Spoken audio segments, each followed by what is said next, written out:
भीम ने जब ये जाना कि हमारे बड़े भ्राता वायुपुत्र महाबली हनुमान जी हैं, हृदय से लगा लिया। हनुमान जी को बार बार भीम स्पर्श करके प्रफुल्लित हो, महाभागवत है।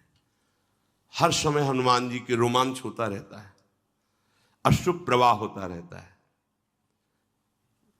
और कोई न कोई गंधर्व, कोई न कोई ब्रह्म ऋषि भगवान का चरित्र सुनाता रहता है हनुमान जी को। ऐसे महाभागवत अद्वितीय हैं। प्रभु की सेवा प्रधान धर्म, रोम रोम में सिया राम जिनके बसे हुए हैं। यत्र यत्र रघुनाथ कीर्तनम तत्र तत्र कृतमस्त कांजिलम वाष्पवारि परिपूर्ण लोचनम। बड़ी अपार श्रद्धा है महाभागवत।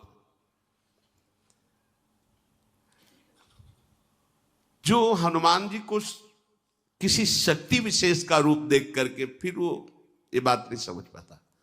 महाभागवत प्रेम प्लावित हृदय, हर समय प्रभु के प्रेम में डूबे रहते हैं। इसलिए कदली वन में एकांत, कभी भगवान के चरित्र को सुन रहे हैं, कभी भगवान के नाम कीर्तन में, कभी रूप में, कभी उनके लीला गुणों में डूब करके अशुभ प्रवाह करते रहते हैं। भीम जी बार बार स्पर्श कर रहे तो बहुत सुख मिल रहा है। महाभागवत के स्पर्श से परम सुख मिलता है।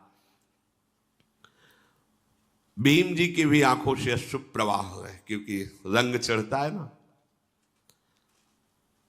बार बार हनुमान जी के चरणों में प्रणाम करते, फिर खड़े हो जाते, फिर दर्शन करते, फिर प्रणाम करते।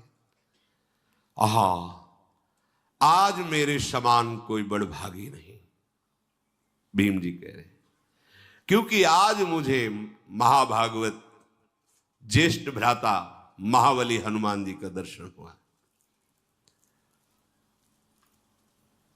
आपने मुझ पर बड़ी कृपा की, अपना जान करके आपने दर्शन दिया।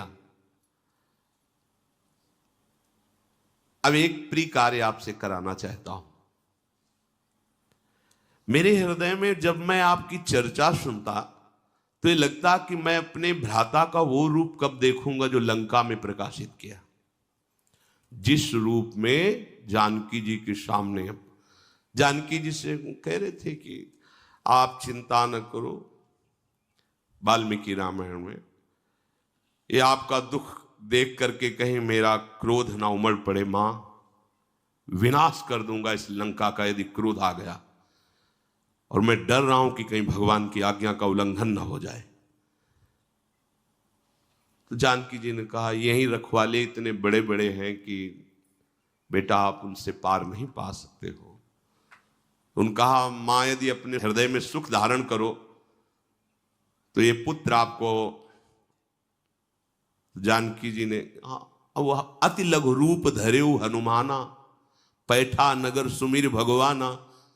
एक डाल पे छोटे रूप में जैसे वानर रूप, ऐसे तो जानकी जी सो इतने विकराल भयानक दे।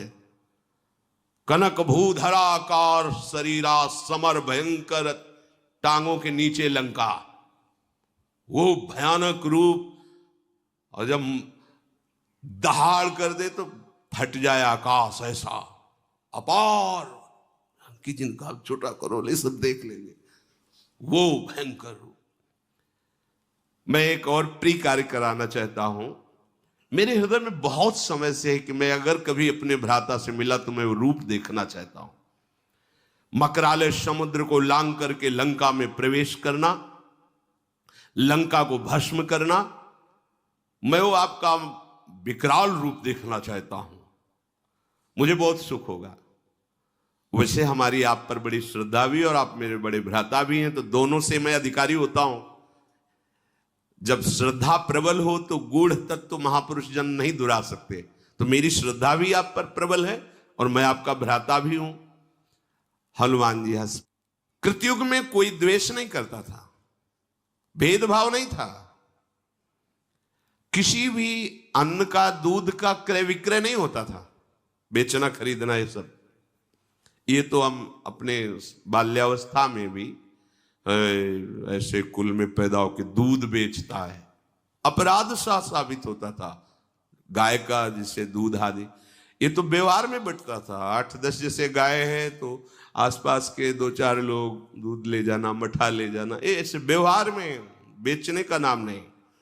दूध घी बेचना मतलब एक तरह से न्यून माना जाता था, ये ठीक नहीं है, वो अपने धर्म से नहीं चलता, दूध बेचता है, ऐसा माना जाता था।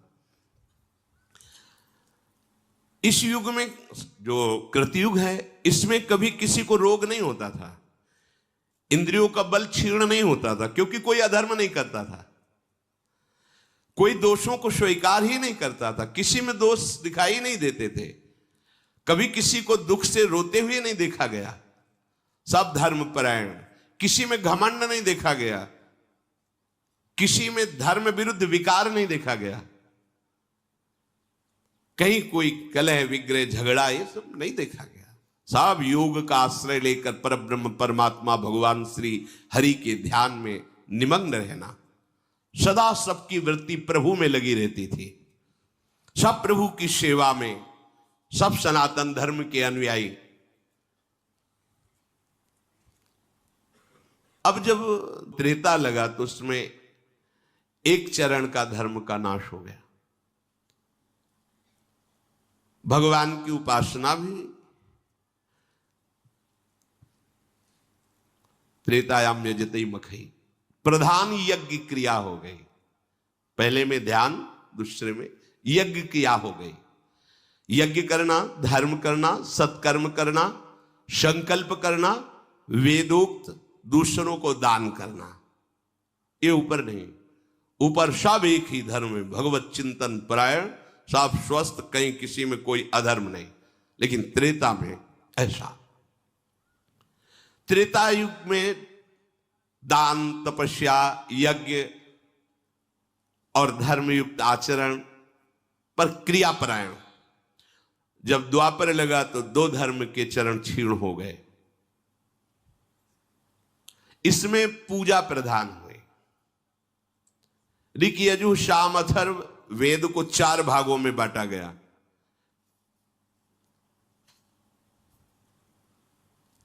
बुद्धि का, सात्विक बुद्धि का धीरे धीरे क्षय होने लगा, जो दिव्य निर्णय कमजोर होने लगा, सत्य से भ्रष्ट होने के कारण द्वापर में ही अनेक रोगों का प्रादुर्भाव हो गया। मन में विशुद्ध कामनाएं पैदा, जहां भागवतिक होती थी, ये आराधना, वहां भोग कामनाएं पैदा होने लगी। बहुत से दैवी और प्राकृतिक उपद्रव शुरू हो गए, रोग आदि शुरू, ये कृतयुग में नहीं थे। अब जो आगमन होगा अभी कुछ दिनों बाद, हनुमान जी कह रहे, क्योंकि भीम से बात करें, ये द्वापर का अंतिम चरण है। ये जो कलयुग आएगा तो इसमें एक ही चरण रह गया, 3 चरण धर्म के नष्ट हो गए। इसमें प्रायः लोग तमोगुणी और रजोगुणी ही रहेंगे, भोग वासना की प्रधानता रहेगी, उपासना की नहीं। तभी तो कोई बिरले, वैदिक सदाचार लुप्त, व्याधि, आलस्य, प्रमाद, क्रोध, हिंसा, दोष, शारीरिक रोग, मानसिक रोग, भूख, प्यास, भय, उपद्रव, ये प्रधान गुण हैं कलयुग के, ये प्रधान गुण हैं। इसमें कलयुग में धर्म का धीरे धीरे पूर्णतया ह्रास हो जाता है। अब किसी को डर लगता है क्या कि मैं किसी महात्मा के विषय में क्या बोल रहा हूं? कुछ नहीं, कोई भय नहीं। पैसा मिले, कुछ भी दिखाना पड़े, कुछ भी बोलना पड़े, किसी को भी कोई भय नहीं। नहीं, तुम्हारे सुकृत जब होगा तो देखा जाएगा, अभी तो मौज में है, अभी तो आ रहा है। बस हमें अपनी भूख मिटानी, अपनी वासना की पूर्ति करनी, उपासना का कोई लक्ष्य नहीं। कि जब तक हमें सत्य वस्तु का बोध न हो जाए तब तक किसी पर निर्णय नहीं किया जा सकता। सामने होने पर भी बहुत काल तक हम उसका निरीक्षण परीक्षण करेंगे, यदि अधिकार मिला है, फिर उसके बाद सत्य पर पहुंचकर फिर उसके विषय में बोला। युग परिवर्तन होने पर कलयुग से ऐसे सब प्रभावित हो जाते हैं कि केवल सुख सुविधा भोग सामग्री मिले बस। वो कैसे मिले इससे कोई मतलब नहीं, क्या कर रहे हो, क्या धर्म है क्या धर्म, इससे कोई मतलब नहीं। लोक क्षीण होने लगता है, प्रकृति उल्टा उसे दंड देने लगती है। आम की फसल जब आती थी तो अपने लोग बच्चे थे, झोला लेकर भाग जाते और 1-1 किलोमीटर तक आम के अलग अलग बगीचे होते थे, गांव के पूरे ऐसे बगीचे। 3 बजे उठ करके सुबह भाग के चले जाओ, 10-20 किलो आम फिर ही ले आओ। तो जैसे 4-5 बच्चे गए, अब रखवाले में बूढ़े दादा है, उनसे राम राम की, और आम बिनने आए होगे? नहीं, हम तो अपने बगीचे जा रहे हैं। 4-5, 2 उनको बातों में लगाए, 2 बिन लिए, फिर 2-4 भाग में कर लिए और भाग गए। मतलब स्वाभाविक। कहाँ वो बड़े बड़े वृक्ष, 1-1 गाड़ी आम गिरे, ऐसे वृक्ष, बड़े बड़े वृक्ष कहाँ रह गए? जितने रसाल हैं, जितने रस वाले जो वृक्ष हैं, जो पूज्य वृक्ष हैं, वो अंतर्ध्यान हो, प्रकृति परिवर्तित होती चली जा रही। जब वर्षा होनी चाहिए तो बूंद नहीं, धूल उड़ रही है, और जब फसल पक के तैयार है तब वर्षा हो रही है, सब नष्ट हो रही है प्रकृति। क्यों? क्योंकि धर्म का ह्रास। युग का प्रभाव मनुष्य को कमजोर कर देता है। ये आगे जो कलयुग आने वाला है, इसमें कोई चिरजीवी नहीं होगा। भारी तपस्या भारा, कितने साल को बोले? 20 साल। क्या बोले? High blood pressure, low blood pressure, 500 sugar, और कितना चाहिएगा बेचारा है? अब तो यार दिखाई दे रहा है, केवल पैंट शर्ट दिखाई दे रहा है, उनमें जांग कितनी है तो समझे में नहीं आ रहा है। गांव में जैसे खेत की रक्षा के लिए नहीं धोख खड़े किए जाते थे, ऐसे नजर आ रहे। हाँ, मतलब वो चलते हैं तो बस वो कपड़ा ही हिलता नजर आता है टांगों का। वहां कोई कि भाई यौवन शक्ति से संपन्न तेजो में, ऐसा तो नजर नहीं आता है। क्यों? क्योंकि पिज्जा बर्गर खा करके और नाना प्रकार की कुविचार धाराओं वाले दृश्य देख करके वो अपने आप को खो रहे हैं। उनके अंदर संयम, जितेंद्रियता, पवित्रता, उसका परिणाम यह है कि नए नए बच्चे आकर प्रश्न करते हैं, मैं आत्महत्या करना चाहता हूं, इतना कमजोर हो चुका हूं, इतना ग्लानि से युक्त हो चुका हूं। शास्त्र के द्वारा जब आप संयम से चलेंगे तो आपको दिखाई देगा कि आपका ये शरीर भी स्वस्थ है, आपकी मानसिकता भी स्वस्थ है, आपके विचार आपको प्रसन्न रखेंगे। जब अधर्म होगा तो सबसे बड़ा दंड जानते हो क्या मिलता है? विचार न्यून कर करके उससे नकारात्मक सोच में डाल दिया जाता है। यह पाप का फल है। विकार को जो हमारे हृदय में नाना, उनकी बढ़ोतरी, और विचार जो विकारों को दबाता है वो असमर्थ और निगेटिव चिंतन, निगेटिव। अगर पॉजिटिव चिंतन का भाव अंदर आ जाए तो बिना संपत्ति के आप सुखी रहेंगे।